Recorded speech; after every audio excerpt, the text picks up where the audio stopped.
সর্বশেষ জাহান্নামী অস্থির হয়ে, নিরাশ হয়ে, পেরেশান হয়ে জাহান্নামের ভীষণ আগুনে পাগলের মতো মাতাল হয়ে এবার জাহান্নামের ফেরেশতাদেরকে ডাক দিবে। জাহান্নামের প্রধান ফেরেশতার নাম মালিক। কি নাম? দারোগা জাহান্নামের যিনি, ওনার নাম হলো মালিক। কোরআনে আছে জাহান্নামী ওই ফেরেশতা মালিককে ডাক দিবে, ওয়ানাদাউ ইয়া মালিক। জাহান্নামী বলবে, হে মালিক, লিয়াকদি আলাইনা রব্বুক, তোমার আল্লাহকে বলো না আমারে এত কষ্ট না দিয়ে একেবারে মৃত্যু দিয়ে দিতে। আমি যে আর পারছি না রে ফেরেশতা, এই আগুন তো আমি আর সহ্য করতে পারছি না, বলো না আমারে একদম শেষ করে দিতে, আমার যেন মৃত্যু হয়ে যায়, আমি যেন একেবারে নিশ্চিহ্ন হয়ে যাই। আমারে তো বারবার পোড়ানো হচ্ছে, আবার সৃষ্টি হচ্ছি, আমারে তো একটা সেকেন্ডের বিরতি দিচ্ছে না। কুল্লামা নাদিজাত জুলুদুহুম বাদদালনাহুম জুলুদান গায়রাহা। বন্ধু আমার, কোনো ব্যাখ্যার কি দরকার? কোনো আলেমের কথা বলে আপনি উড়াই দিয়েন না, এটা তো কোরআনুল কারীমের সরাসরি আয়াত, ঠিক কিনা বলেন? আল্লাহ বলে, নাফরমান জাহান্নামে মিনিট মিনিট তোর শরীরের চামড়াগুলো ঝলসে যাবে, আবার প্রত্যেক সেকেন্ডে নতুন করে হয়ে যাবে। আল্লাহ বলে, জাহান্নামী বারবার ভীষণ আগুনে লাফ দিয়ে জাহান্নামের মুখের কাছে ফিরে লাফ দিয়ে বের হয়ে যেতে চাইবে। ওয়াইদু ফিহা, ফেরেশতা ধাক্কা দিয়ে লাথি দিয়ে আবার জাহান্নামের ভিতরে ফিরায় দিবে। এজন্য মালিক ফেরেশতাকে বলবে, ফেরেশতা দাও না আমারে একদম শেষ করে দাও, বলো না আল্লাহকে আমারে মৃত্যু দিয়ে দিতে। ক্বালা ইন্নাকুম মাকিসুন। ফেরেশতা তখন বলবে, না না নাফরমান, এভাবেই তুমি অনন্তকালের জন্যই পড়ে থাকো।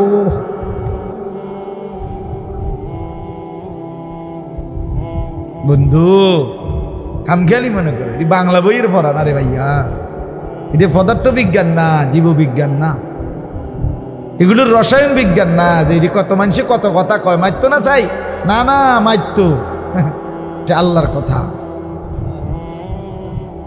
এটা চা দোকানের আড্ডা না, এটা ফালতু কথার মজলিস না, এটা বন্ধুদের আড্ডা নয়, এটা কল্পনার কাহিনী নয়, এটা স্বপ্ন দেখা কোনো ঘটনা নয়। আল্লাহর কোরআন। কি বলেন? আল্লাহর কোরআন। সাংঘাতিক একটা কথা আছে এরপরে, এই কথাটা আমি আর আগেও কয়েকবার বলছি অন্য মাহফিল। এরপরে একটা আয়াত আছে, আল্লাহ তাআলা প্রত্যেক নাফরমানিকে একটা চ্যালেঞ্জ করছে। শুনেন, প্রত্যেক পাপী ছেলেরা, বাবারা, এই মদ, জুয়া, জিনা, ব্যভিচার, নাচ গান, সুদের টাকা, ঘুষের টাকা, হারাম রোজগার, ওজনে কম দেন, ধোকা দেন, স্ত্রী বেপর্দা, মেয়ে বেপর্দা, ঘরে নাচ গান, টেলিভিশন, নাটক, সিনেমা, হায় তামসার এক জিন্দিগি। আল্লাহ তাআলা একটা সাংঘাতিক চ্যালেঞ্জ করছে ওই সূরার মধ্যে, ওই আয়াতগুলোর পরে আছে, আম আবরামু আমরান ফাইন্না মুবরিমুন। এটা বড় চ্যালেঞ্জ। আল্লাহ বলে, নাফরমান তোদেরকে বললাম তোরা আমার আযাব থেকে বাঁচবি কেমনে, তোদের ব্যবস্থা তোরা নিয়ে নে, আমি তোদেরকে শাস্তি দেব কেমনে, আমার ব্যবস্থা আমি করে ফেলেছি। খোদার কসম, এটা এই আয়াতের অর্থ। আম আবরামু আমরান, তারা যেন তাদের ব্যবস্থা করে নেয়, ফাইন্না মুবরিমুন, আমার ব্যবস্থা আমি করছি, আমার জাহান্নাম আমি বানাইছি, আমার শাস্তি আমি ঠিক করেছি। তুই নাফরমান কেমনে বাঁচবি আমার হাত থেকে, তুই তোরটা বুঝ করে নে। তুই তো চালাক, তুই তো পুলিশের হাত থেকে বাঁচছ বহুবার, তোরে র্যাবও ধরতে নাই, তোরে মেম্বার চেয়ারম্যান পাত্তাও পায় নাই, তোরে সমাজের কেউ কোনোদিন বাঁধন দিয়ে ধরতে পারে নাই। আল্লাহ বলে, তুমি যেহেতু বহুত বড় পণ্ডিত, কাজে আমার হাত থেকে বাঁচবা কেমনে তুমি একটু ব্যবস্থা করো। আমি ধর্মু কেমনে আমি বুঝ করে রাখছি। আম ইয়াহসাবুনা আন্না লা নাসমাউ সিররাহুম ওয়া নাজওয়াহুম। আল্লাহ বলে নাফরমানরা মনে করে আমি মনে হয় তাদের গোপন কথা আর গোপন পরামর্শ শুনি না। বালা, আল্লাহ বলে না, হ্যাঁ শুনি। ওয়া রুসুলুনা লাদাইহিম ইয়াকতুবুন। আমি শুধু শুনি না, 24 ঘন্টা আমার ফেরেশতারা লিখতেছে। ইয়াকতুবুন মানে লিখে, আমার ফেরেশতারাও লিখে। আল্লাহ মাফ করে দেন, আল্লাহ আমাদেরকে মাফ করে দেন। আমার বাপ বুঝতে শিখেন, ভাবতে শিখেন। এজন্য বলছিলাম, কথা তো লম্বা করলাম, কিন্তু মূল কথাটার ওই মাঝখানের কথাটা ছিল ওয়াজাআকুমুন নাযীর। আল্লাহ বলেন আমি প্রত্যেক যুগের মানুষের কাছে উপযুক্ত দিন বুঝাইবার মতো, আল্লাহ চিনাইবার মতো ভয় প্রদর্শনকারী বান্দা পাঠিয়েছি। অতএব সর্বযুগে হক্কানি আলেম, দিন বুঝানোর মতো, আল্লাহর পথের পথিক, আপনাকে ইসলাম বুঝানোর মতো, কোরআন সুন্নাহ বুঝানোর মতো লোক ছিল, আছে, থাকবে। কোন সময়ই আপনি এই কথার ভাবার সুযোগ নাই আমার ইসলাম আমি বুঝুন, আমারটা আমি বুঝুন। হুজুর আমনে ফন্ডিতি করতেন যাইন না, আমনে চাই মাতবরি করে না হুজুররা, না না, এটা ঠিক না। দ্বীনের বিষয়ে নিজে নিজে মাতবরি করা ঠিক না। নিজে নাহলে ওই বেডি মরে যাবে। কথা বলেন না কেন? পরের বেডি যে রুম মরে গেছে, এই রুম মরে যাবে।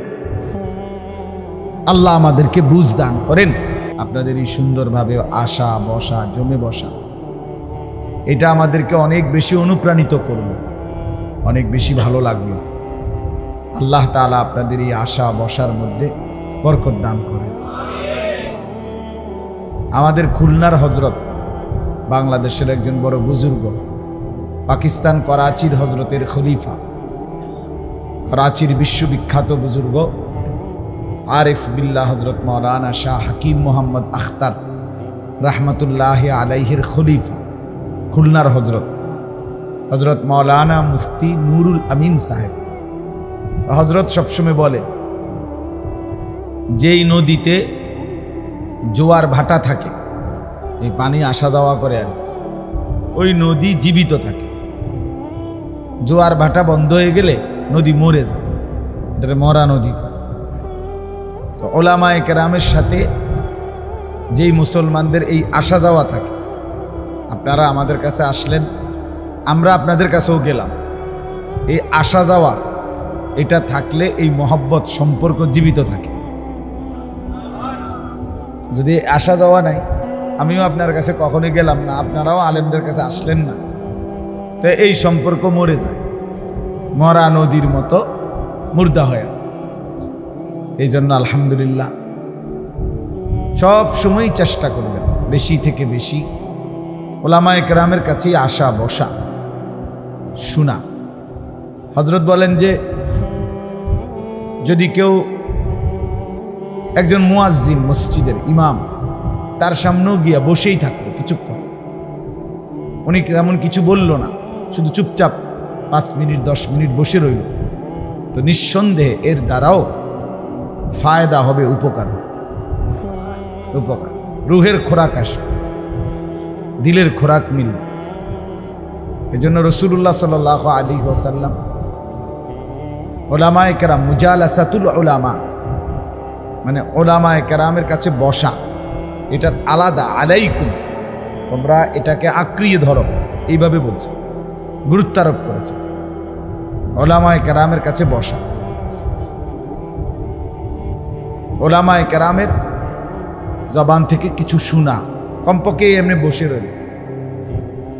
অনেক বড় বড় বুজুর্গদের জীবনীতে আছে, আমরা শুনছি, ওনারা বিভিন্ন সময় বিভিন্ন মজলিস এমনও হয়েছে যে মুসলমান আল্লাহর বান্দা জমা হয়েছে, উনিও আসছেন, 1 ঘন্টা, আধা ঘন্টা, 50 মিনিট, 1/4 ঘন্টা বসে রয়েছেন, একটা শব্দ কথাও বলেন নাই, কিছুই বলেন নাই, শুধু বসেই রয়েছে।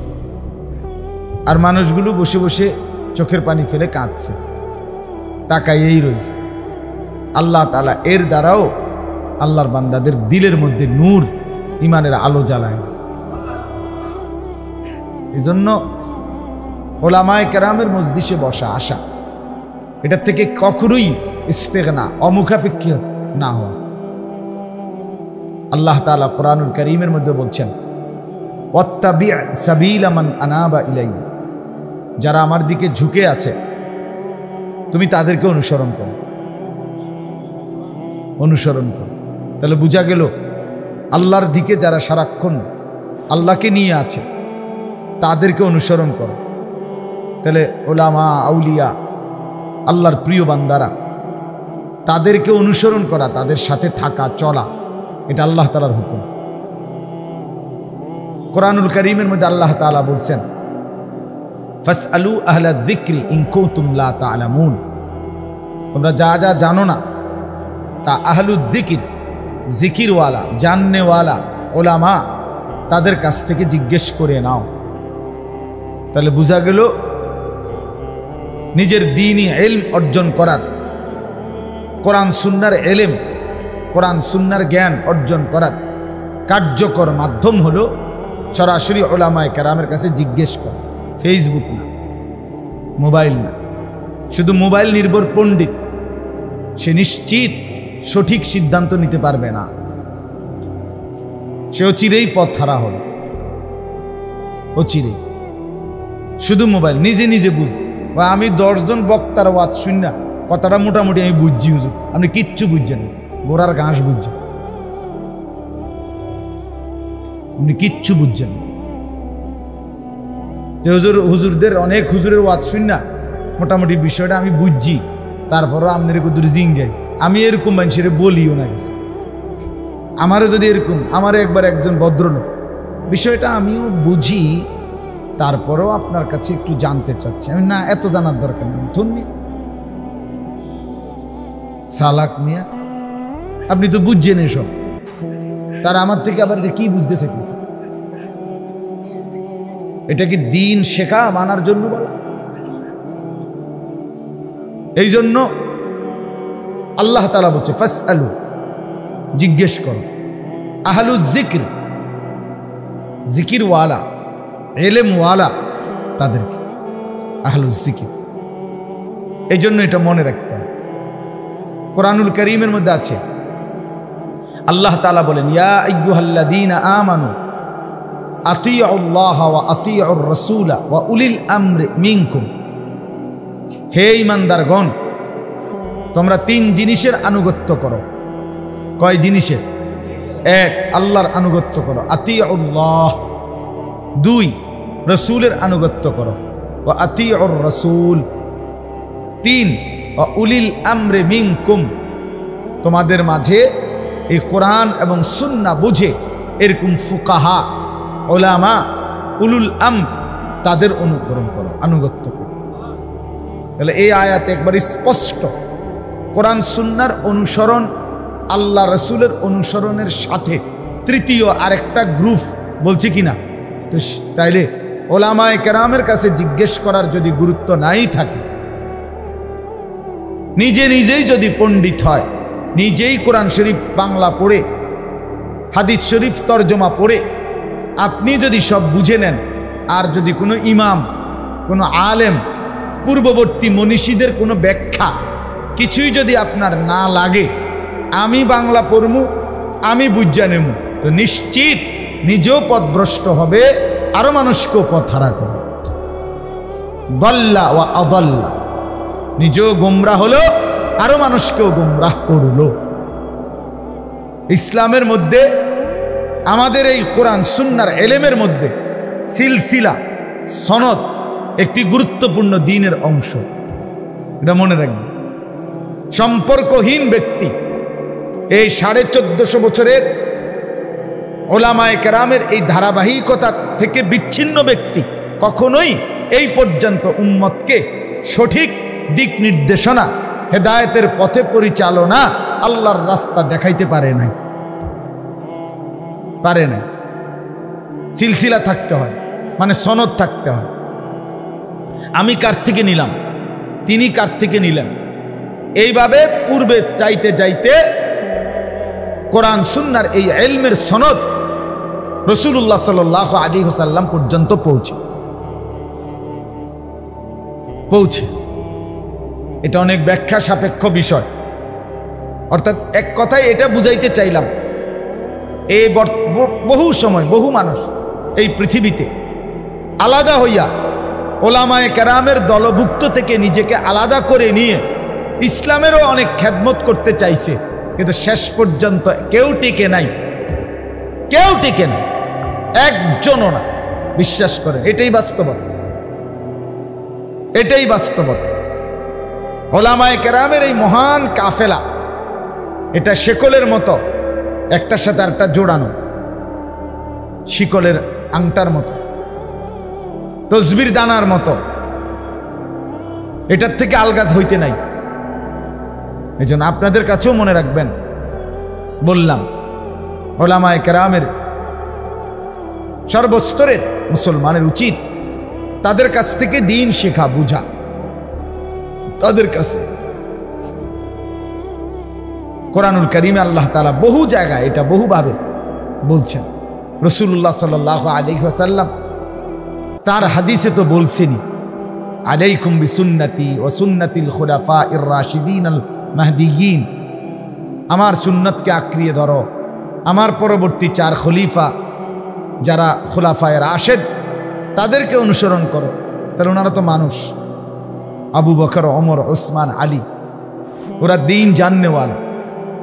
আজকের সমাজে নতুন প্রজন্ম কিছু মানুষকে দিন দিন আস্তে আস্তে বিভিন্ন মুখী ষড়যন্ত্রের মাধ্যমে এই কৌশল চলছে ওলামায়ে কেরাম থেকে বিচ্ছিন্ন করা।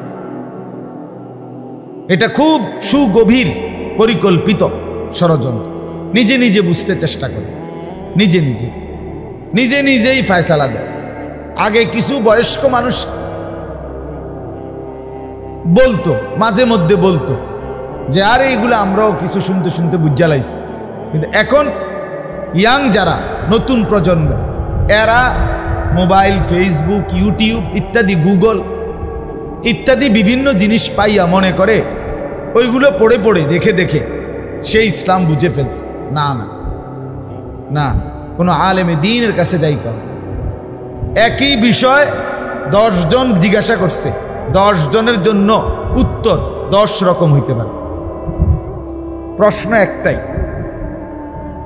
একেবারে হুবহু একই প্রশ্ন, আইয়ুল আমালে আফদাল।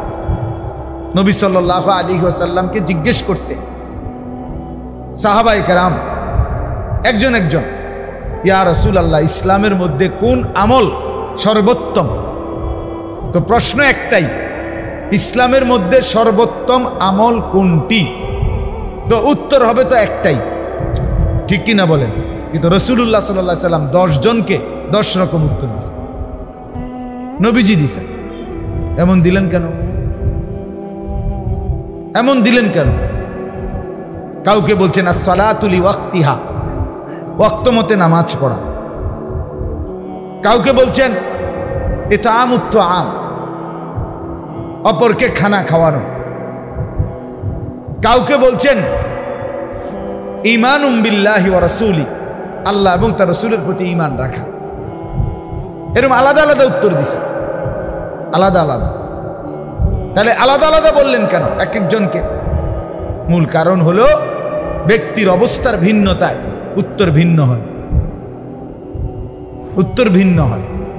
আপনি যেই কোনো বাংলাদেশের সবচেয়ে বড় মেডিসিন বিশেষজ্ঞ FCBS ডাক্তারের কাছেও আপনি একদিন ওনার চেম্বারে গিয়ে দেখেন যে উনি জ্বরের রুগী 10 জন দেখছে, মনে করেন পরপর একই দিনে পরপর বাই সিরিয়াল 30 জন জ্বরের রুগী দেখছে, সবাই জ্বর, কিন্তু আপনি প্রেসক্রিপশন মিলাই দেখেন ওষুধ ভিন্ন ভিন্ন, ওষুধের মধ্যে তফাৎ আছে।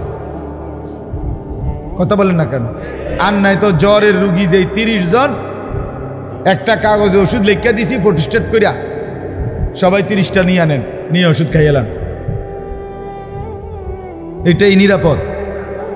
আমাদের পরিচিত এক ঘটনা শুনছি কিছুদিন আগে, এক ঘরের 2 ভাইয়ের বউ, আমরা দেশের 2 ভাইয়ের বউ পরস্পর পরস্পরে কি কয় জাল নি যা মানে জাল এই যে এরা দুইজন তো এ বেডির অসুখ হয়েছে জ্বর ঠান্ডা সর্দি কাশি তো ও এ বেডির জন্য ওষুধ নিছে উনি খাইছে ওষুধ খাইয়া উনি ভালো হয়েছে আলহামদুলিল্লাহ কিন্তু কয়দিন পরে ওই আরেকজনের আরেকবার বোর অসুখ হয়েছে আরেক জালের এ বুড়ি আন্দাজ করে কইছে যে ওষুধ তো এডি বুঝেন না তুমি এডি খাও এটার না বুঝার কি আছে এডি তো ওষুধ তা আর ওষুধ আনছে জিগাইছে ওনা ডাক্তার রে এ বুড়ির গুলোই খাইছে ঘটনা চক্র ওই পরের যিনি খাইছে উনি ছিল গর্ভবতী মহিলা আর এ বেড়ি তো গর্ভবতী না ওই মহিলা দ্বিতীয় জন মারা গেছে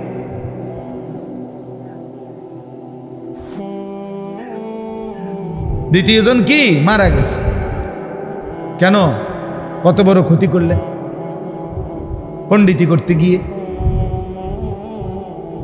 রোগ যদিও সেম কিন্তু এই দুই মহিলার হালাত ভিন্ন না কথা বলেন না কেন রোগ তো দুজনেরই জ্বর রোগ তো দুজনেরই কাশি কিন্তু দুই মহিলার অবস্থা তো ভিন্ন একজন গর্ভবতী আরেকজন তো গর্ভবতী না ওষুধ তো ভিন্ন এই জন্য বাপ এটা বোঝা উচিত আপনাদের কাছে যেই বুঝেন কোনোভাবেই ওলামায়ে কেরাম থেকে বিচ্ছিন্ন নিজে হবেন না আর এই কথা সব সময় মনে রাখবেন শয়তানের একটা বড় ওয়াসওয়াসা আছে যে অনকি আর হেই হুজুর আসেনি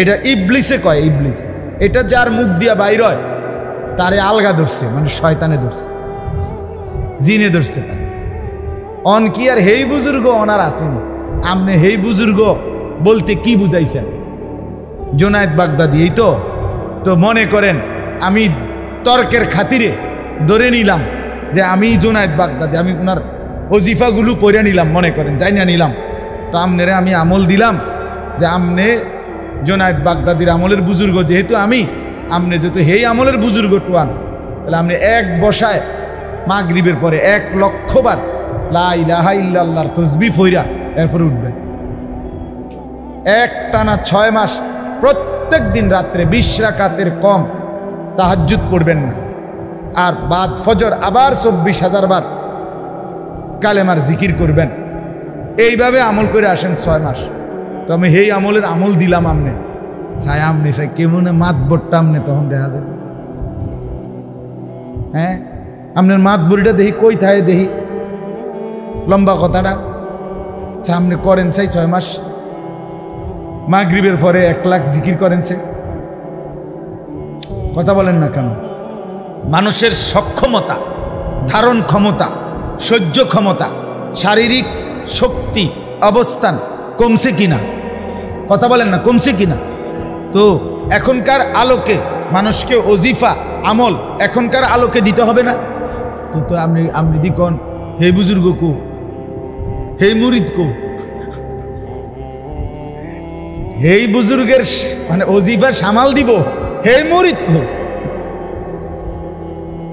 বলেন না কেন কোথায় সে কেমনে সম্ভব এই জন্য এটা মনে রাখতে হবে हर जमानाয় হক্কানি আলেম হক্কানি বুজুর্গ ছিল আছে থাকবে আল্লাহ তো বলছেন ওয়াকুনু মা'আস সাদিকিন আমার সাদিকিন বান্দাদের সাথে থাকো এটা তো সব যুগের মুমিনদের জন্য হুকুম তাহলে আমগো আমলে যদি নেককার না থাকে আল্লাহওয়ালা না থাকে হক্কানি আলেম না থাকে হক্কানি বুজুর্গ না থাকে তো আমগরে যে বললেন নেককারদের সাথে থাকো তো আমরা আমল করবো কেমন কথা বলেন তাহলে আমগো সবাইরে জুনায়েদ বাগদাদির আমলে পাঠাইলো না কেন অথবা জুনায়েদ বাগদাদিরে বা মৃত্যু দিল কেন একদিকে হোক বুঝেন না আপনি কয় হয় আমরা সবাই আব্দুল কাদের জিলানির আমলে থাকা উচিত ছিল আর নয় তো আব্দুল কাদের জিলানি না মরা উচিত ছিল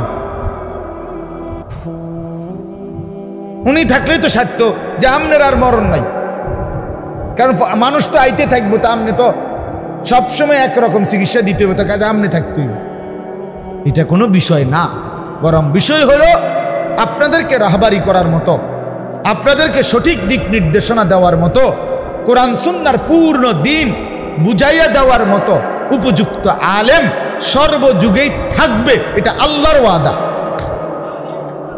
বিশ্বাস করেন, এটা আল্লাহর ওয়াদা। কোরআনুল কারীমে আছে আল্লাহ তাআলা প্রত্যেক নাফরমান পাপীকে, জাহান্নামী বান্দাকে বলবে দুইটা কথা। প্রত্যেক জাহান্নামী পাপী হাসরের ময়দানে জাহান্নামে আল্লাহর কাছে ভিক্ষা চাইবে, আল্লাহ আমারে দুনিয়ায় ফেরত দেন, কুদ্দুর আবার সুযোগ দেন। রব্বানা আখরিজনা না'মাল সালিহান গায়রাল্লাযী কুন্না না'মাল। এই যে বলবে আল্লাহ আমাকে আরেকবার দুনিয়ায় ফেরত দেন। কেন? আল্লাহর বান্দা জাহান্নামী বলবে, আল্লাহ যেই আমলগুলো ছুটে গেছে এবার যদি ফিরতে পারি তাইলে সেই নেক আমলগুলো করব, একটু সুযোগ দেন। আল্লাহ তাআলা প্রত্যেক নাফরমান পাপীকে দুইটা কথা বলবে। কয়টা? আওয়ালাম নুআম্মিরকুম মা ইয়াতাযাক্কারু ফীহি মান তাযাক্কারা। এক নম্বর বলবেন, আল্লাহ বান্দা বলো তো যেটুকু হায়াত পেলে, যেটুকু সময় পেলে তুমি আমাকে স্মরণ করতে পারতা, আমার বন্দিগি করতে পারতা, আমি কি ওইটুকু সময় তোমাকে দেই নাই? ফজরের নামাজ 4 রাকাত, 4 রাকাত নামাজ পড়তে যেটুকু সময় লাগে আমি কি ফজরের ওয়াক্ত ওইটুকু রাখি নাই? এর দূর রাখছে না, আরো বেশি। বুঝিয়ে 1 ঘন্টা লাগে 4 রাকাত নামাজ পড়তে, তো ফজরের নামাজ কি 4 মিনিট? ফজরের ওয়াক্ত 4 মিনিট, 6 মিনিট। তো তাইলে আমি সমস্যা কি ছিল? এশার নামাজ 8টা বাজে আজান হইল, রাত 12টা পর্যন্ত তো মাকরুহ ছাড়া স্বাভাবিক ওয়াক্ত, তো 4 ঘন্টা টাইম, তো 15 রাকাত নামাজ পড়তে অথবা আরো কমাইয়া 9 রাকাত নামাজ পড়তে 4 ঘন্টা লাগে। তো আপনি কি লেগে পারলেন না? এই নাফরমান কেন পারলা না? আল্লাহ জিজ্ঞেস করুন, নাফরমান কেন পারলি না? আমি কি হায়াত দেই নাই? জোহরের নামাজ 12 রাকাত, তো জোহরের নামাজ 12 রাকাত পড়ার জন্য সময় দিছে 6 মিনিট। এই জন্য আমি কুলাইতে পারছি না, আল্লাহ আফাইয়া তোফাইয়া দৌড়াই আইয়া দেখি 6 মিনিট নাই। এমন তো কি সমস্যা হলো? কি সমস্যা হলো? কেন পারলা না? আমি তো সময় দিছিলাম 2 ঘন্টা। ছেলেরা তোমরাও মনে রাখো, বাপ রঙের গুড্ডি উড়াও তো, জিন্দিগিটারে নিজের হাতে তুলে নিছ, আল্লাহর হাত থেকে নিজেকে ছেড়ে নিছ, রাসূলুল্লাহ সাল্লাল্লাহু আলাইহি সাল্লামের হাত থেকে নিজেকে খুলে নিছ, ইসলামের বন্ধন থেকে নিজেকে আলাদা করে নিছ, কোরআনের বাঁধন থেকে নিজেকে ছুটায় ফেলছ, ওলামায়ে কেরামের সম্পর্ক থেকে নিজেকে আলাদা করে নিছ। এই জন্য আজকে শয়তান মন মতো কখনো পাগল, কখনো ছাগল, কখনো গরু, কখনো ভেড়ার মতো তোমরে ঘুরাইতেছে। তোমার চুলে তোমারে আর শান্তি দিল না, তোমার প্যান্টে তোমারে আর শান্তি দিল না, তোমার রাতে আর ঘুমাইতে দিল না, দিনে আর বিশ্রাম করতে দিল না। 24 ঘন্টা তোমারে নারী, মোবাইল, নর্তকী, ছবি, জিনা, ব্যভিচার আর অসৎ বন্ধুদের আড্ডায় লাগায়, মানে তোমারে শয়তানে ঘুরাইল। শয়তান তোমারে আর শান্তি দিল না, তোমার জীবন আর কোনো নিয়ন্ত্রণে রইল না। আর কি তুমি সুখে নাই? তুমি চিন্তা করে দেখো, ইবলিস তোমারে ঘুমাইতে দেয় না, অতৃপ্তি নিয়ে সারা রাত উলঙ্গ ছবি দেখার পরেও তো যুবকের তৃপ্তি তো আসে না। তৃপ্তি আসবে কোত্থেকে? প্লাস্টিকের ভিতরে তৃপ্তি কিভাবে হয়? সে যদি পৃথিবীর 1 কোটি উলঙ্গ ছবিও দেখে তার স্বস্তি তো মিলবে না, প্রশান্তি তো হবে না। লোনা পানি তৃষ্ণা মিটায় না, পবিত্র পানি, মিষ্টি পানি তৃষ্ণা মিটায়। জন্য বুজুর্গানে দিন বলে, অসৎ নারী, ভিন নারী, নাজায়েজ নারী কোন পুরুষের তৃপ্তি মিটায় না, হালাল স্ত্রী তৃপ্তি মিটায়। ওমিন আয়াতিহি আন খালাকা লাকুম মিন আনফুসিকুম আজওয়াজা। রব্বুল আলামিন বলেন, আমার কুদরতের নিদর্শন, আমি রব্বুল আলামিন পুরুষের অংশ থেকে তার স্ত্রী সৃষ্টি করেছি। লিতাসকুনু ইলাইহা, কেন? আল্লাহ বলে যেন সে এই হালাল স্ত্রী থেকে নিজের প্রশান্তি লাভ করতে পারে। তো কোরআনের আয়াত, লিতাসকুনু ইলাইহা, সুকুন মিলবে, সুকুন। অন্তরের অস্থিরতা, এটা তৃপ্তি মিলবে।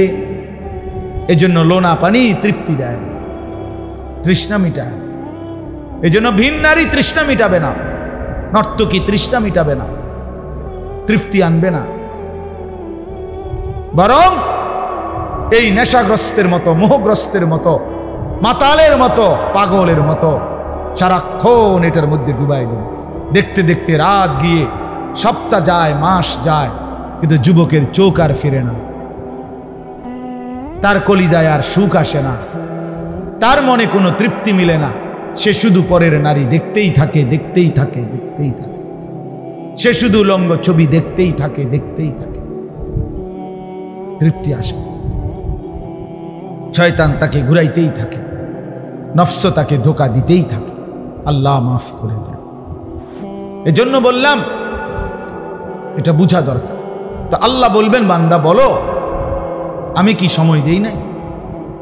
বছরে একবার জাকাত ফরজ করেছি, তো 1 বছর পরে একবার জাকাত দিবা, তাও 1 ঘন্টার ব্যবধানে না, 6 মাস লাগাইয়া দাও, মানা নাই।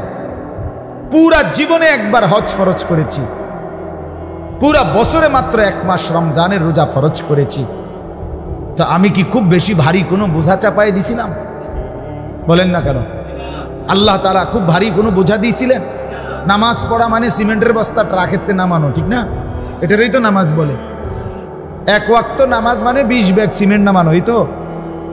1 ওয়াক্ত নামাজ মানে আধা শতক মাটি কাটন, এই তো। তো সমস্যা কি? আরে এখানে ভারী বোঝাটা কি? কি সমস্যার কারণে নামাজ পড়ে না যুবক?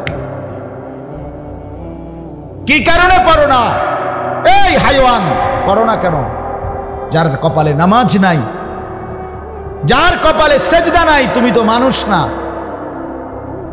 তুমি মানুষ না, তুমি মানুষ না। যার কপালে সেজদা নাই সে মানুষ নয়, সে ডোমেস্টিক অ্যানিমেল, গৃহপালিত প্রাণী। গরু ছাগল যেমন ডোমেস্টিক অ্যানিমেল, বাড়িতে ফালে, এই প্রাণীটাকেও বাড়িতে ফালে। ওই প্রাণীটাকে গরুরে, ছাগলেরে খল্লি ভুসি ঘাস খাওয়ায়, আর এই প্রাণীটাকে ভাত মাছ খাওয়ায়। এতটুকু তফাৎ, কিন্তু দুইটাই ডোমেস্টিক অ্যানিমেল, গৃহপালিত প্রাণী। ওই প্রাণীটার 4টা ঠ্যাং, আর এই প্রাণীটার 2টা ঠ্যাং, 2টা ঠ্যাং কম। খালাস।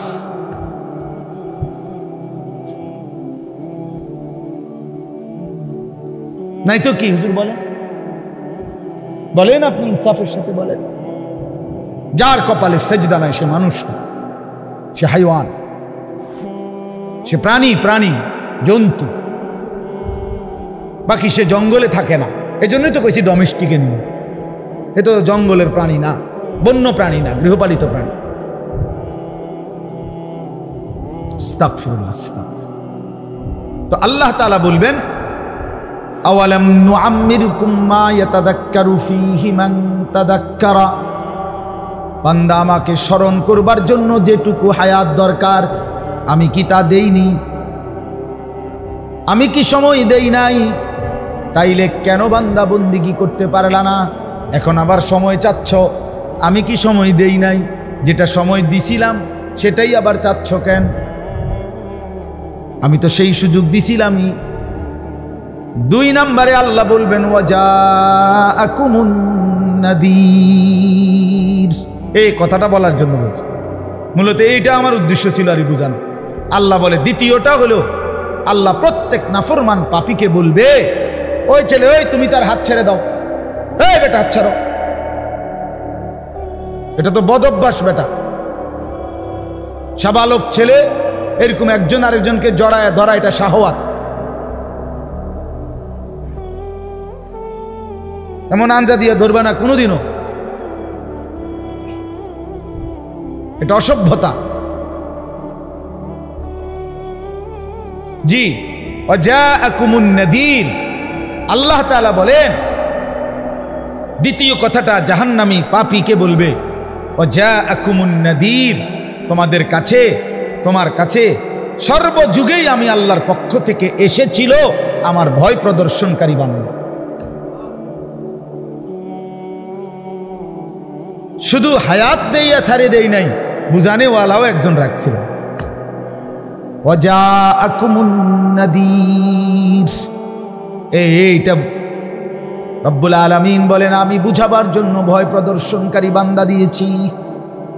তুমি খেয়াল করে দেখো বান্দা, কত ইমাম, কত খতিব, কত ওয়াইজ, কত পীর, কত বুজুর্গ তোমার 30 বছরে, 50 বছরে, তোমারে 10 বছরে কত হাজার বার, কত শতবার ডাক দিয়ে দিয়ে বলছে ও আল্লাহর বান্দা সেজদা করো, বলে নাই? মসজিদে জুমার দিন বয়ান করে না? মাহফিলের ওয়াজে ওলামায়ে কেরাম আপনাদেরকে ডাকে না? কথা বলেন না কেন? বলে কি না বলেন না? তাইলে কি সমস্যার কারণে পারলেন না? কেন পারলা না বান্দা? তোমারে বুঝানোর জন্য তো লোক দিয়েছিলাম, তোমারে তো আমি আমল করার মতো সুযোগ দিয়েছিলাম, হায়াতও দিলাম। আমার পক্ষ থেকে এক যুগে দিছি নবী রাসূল, আর আরেক যুগে দিচ্ছি এখন ওলামা। কখনো বানাইছিলাম নবী আদম থেকে মুহাম্মদ সাল্লাল্লাহু আলাইহি ওয়াসাল্লাম। আমার ইচ্ছা আমি মুহাম্মদের পরে আর নবী দেব না, রাসূল দেব না, কিন্তু হেদায়েত তো বন্ধ করি নাই। বন্ধ করেছে? পথ প্রদর্শন তো বন্ধ করি নাই। বাকি মানুষগুলো তো আমি জলে ভাসাই দেই নাই। বাকি মানুষগুলোকে তো আমি আল্লাহ তাআলা বনে জঙ্গলে ছেড়ে দেই নাই। আমি তো প্রত্যেক জামানায় আমি আল্লাহর পক্ষ থেকে ভয় প্রদর্শনকারী ওলামা, আউলিয়া, আতকিয়া আমি তো পাঠাচ্ছি, ব্যবস্থা রেখেছি। ফাযুকু, অতএব জাহান্নামের শাস্তি ভোগ করো। লা ইউফাত্তারু আনহুম, 1 সেকেন্ডের বিরতি হবে না। অহুম ফীহি মুবলিসুন, আল্লাহ বলেন অনন্তকাল জাহান্নামী বিষণ্ণ মলিন চেহারা নিয়েই পড়ে থাকবে, একবারও হাসবে না। লক্ষ কোটি বছরেও জাহান্নামী একবারও মুখে হাসি ফুটবে না। জাহান্নামী শুধু চিৎকার করবে আর আল্লাহ বলবে ওমা যালামনাহুম, আল্লাহ আমি তো বলবেন, আল্লাহ বলবেন বান্দা আমি তো জুলুম করি নাই। ওমা যালামনাহুম ওয়ালাকিন কানু হুমুজ যালিমিন, তোমরা নিজেই নিজের উপরে জুলুম করেছো, ভেবে দেখো তুমি কদর করো নাই। সর্বশেষ জাহান্নামী অস্থির হয়ে, নিরাশ হয়ে, পেরেশান হয়ে জাহান্নামের ভীষণ আগুনে পাগলের মতো মাতাল হয়ে এবার জাহান্নামের ফেরেশতাদেরকে ডাক দিবে। জাহান্নামের প্রধান ফেরেশতার নাম মালিক। কি নাম? দারোগা জাহান্নামের যিনি, ওনার নাম হলো মালিক। কোরআনে আছে জাহান্নামী ওই ফেরেশতা মালিককে ডাক দিবে, ওয়ানাদাউ ইয়া মালিক, জাহান্নামী বলবে হে মালিক, লিয়াকদি আলাইনা রব্বুক, তোমার আল্লাহকে বলো না আমারে এত কষ্ট না দিয়ে একেবারে মৃত্যু দিয়ে দিতে।